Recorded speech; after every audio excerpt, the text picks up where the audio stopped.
Hello everyone, and this is going to be my video essay for our own film opening. So for this one, I just wanted to touch on the questions of how did my production skills develop throughout this project, and how did I integrate technology in this product? So just to start off, I feel my production skills developed massively through this project as I learned different ways of creating a feel for an audience that would be watching and enhancing the quality of the watch for the audience. More things had to be fixed this time around when it came to the movie opening, which in turn helped me develop certain skills that coincide with movie making. The way we filmed it was us specifically shooting multiple scenes and not trying to get one important one over and over again, and just choose which out of the multiple scenes seemed to best fit, as this was a quicker and more efficient way of filming our opening. Things we had to consider though was continuity, I mean, with how some scenes would have certain lights on and the other ones wouldn't. So we'd had to refilm those scenes to make sure that everything flows well and nice and that things don't catch the reader off guard and make them think about that instead of thinking about the general opening of it or the general feel of the movie, throwing off the very eeriness or suspense that it might create because one scene was messed up with the other. Now, lots of different things were affected in order to make sure the opening was as best as possible, from even the certain way the killer's eyes move, to even how the girl stands up and moves throughout the house, and how fast her steps should be or how slow, as this adds to the eerie feel of the opening and was needed in order to make a well-rounded look for the film.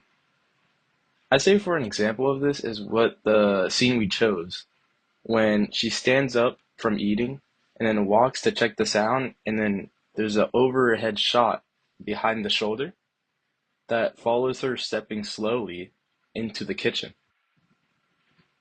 and which then slowly goes into the moment where she gets, I think, killed by the killer. And that, I think that makes a well-rounded, like, suspense and eerie feel for that opening. It was very much needed. Now, this project made me feel, uh, it made me discover how hard it really is to give off the effect of horror and suspense for the audience to feel.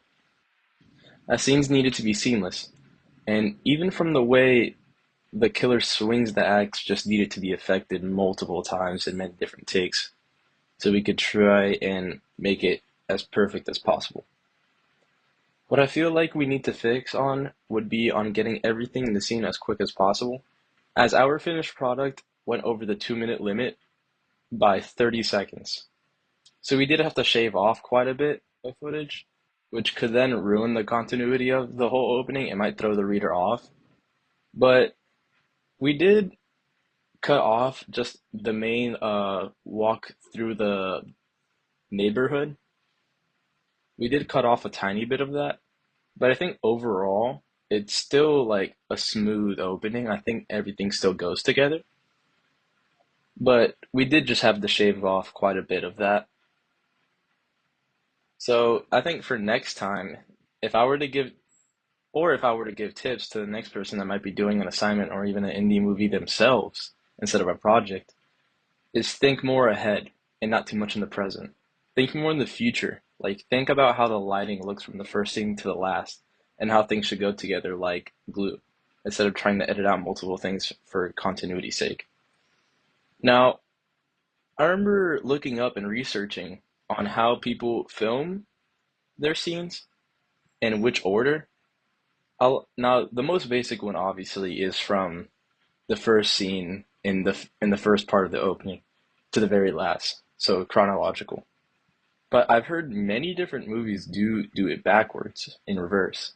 They'll film the last scene first, which I feel like if we did that instead, like focus more on the future, I think it could have gone a little bit better and things would have looked better, like continuities. Like it would have looked better for continuity's sake, is what I'm saying. But I think all in all, I developed lots of production skills during the creation of our opening scene, using different lighting, camera angles, and different feels for the audience. Now, for a question, how did we integrate technology in this project? We did integrate technology in this project in many different ways to create a well-polished product of the opening. The biggest one we used was our phone, our own phone, to record all the many scenes we had, as it was not only the easiest way possible to film all these scenes, it was most convenient. Not much technology was really used in the opening. The only other one we could say that was used was the TV, as it provided lighting to the living room and a subtle touch to the later scenes, as it then was used for the girl when she sat down and started dining on her meal on the couch. The phone was mainly used for everything in the said project, as we didn't really have a budget to buy like a big camera, or at least like a better camera, so to say. So from it was really much used from production to even editing, just all in all, it was used in general. But in turn, this added a limitation to us, as we had a general lack of technology for that. So we couldn't do as much as we wanted with the project. But overall, the opening was made nicely with all we had. And even if we didn't have much, I think if we did this project again, it could be done bigger and better than last time. And things could be made more seamless. And we could think about the future more, like how I said earlier. Thank you for listening, and this is my video essay.